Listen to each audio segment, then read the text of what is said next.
आणि ब्रेकनंतर एक महत्त्वाची बातमी। भावना गवळी आता पुन्हा एकदा मुख्यमंत्र्यांच्या भेटीसाठी वर्षावर दाखल झालेत। कालही मुख्यमंत्री शिंदे आणि भावना गवळी यांच्यामध्ये बैठक झाली।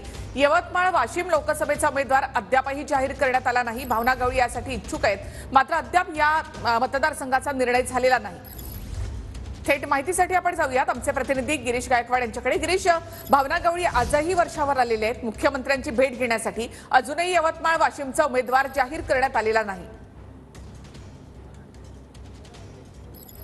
नक्कीच आपण पाहतोय की भावना गवळी ज्या आहेत त्या पुन्हा एकदा वर्षा बंगल्यावरती पोहोचलेल्या आहेत। मुख्यमंत्र्यांच्या निवासस्थानी त्या आज सकाळपासून दाखल झाल्याचं बोललं जातं आणि त्यामुळे नेमकी आता काय घडामोड घडणार आहे पाहणं महत्त्वाचं ठरणार आहे। काल सुद्धा भावना गवळी या ठिकाणी पोहोचल्या होत्या आणि त्यांनी मुख्यमंत्र्यांचं मन वळवण्याचा सुद्धा प्रयत्न केला। आपला त्या ठिकाणी दावा आहे आणि त्यासोबतच ही जागा जास्त मताधिक्यानं आपण निवडून आणू शकतो असं सुद्धा त्यांनी पटवून देण्याचा प्रयत्न केला। पण कालची जी बैठक होती ती फोल ठरली अशी माहिती सूत्रांकडून मिळते। त्यामुळे भावना गवळी ह्या पुन्हा आज पोहोचलेल्या आहेत आणि गेल्या 2 ते 3 दिवसांपासून प्रसार माध्यमांसमोरून सुद्धा त्या जात नाहीयेत अशी सुद्धा माहिती मिळते। त्यांना देखील ते सामोरे जात नाहीयेत आणि त्यामुळेच नेमकं काय घडतंय आणि काय बिघडतंय हा आताच्या घडीचा सगळ्यात मोठा प्रश्न आहे। वाशिमची जी जागा आहे त्या ठिकाणी उमेदवारांची अदलाबदल होऊ शकते अशी सुद्धा एक माहिती खात्रीलायक सूत्रांकडून मिळते आणि त्या ठिकाणी जो सर्वे आहे तो सुद्धा विरोधात आहे भावना गवळी यांच्या अशी सुद्धा एक माहिती मिळते। त्यामुळे आता मुख्यमंत्री एकनाथ शिंदे हे कोणता निर्णय घेणार आहेत हे पाहणं महत्त्वाचं ठरणार आहे। पण जी माहिती समोर येते त्यानुसार आता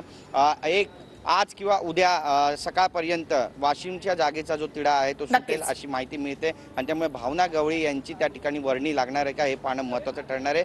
पण बरेचसे दुसरे उमेदवार आहेत त्यांची सुद्धा चाचपणी त्या ठिकाणी केली जाते अशी सुद्धा माहिती मिळते। धन्यवाद गिरीश एकूणच माहितीबद्दल। तर भावना गवळी आजही वर्षावर दाखल झाले आहेत।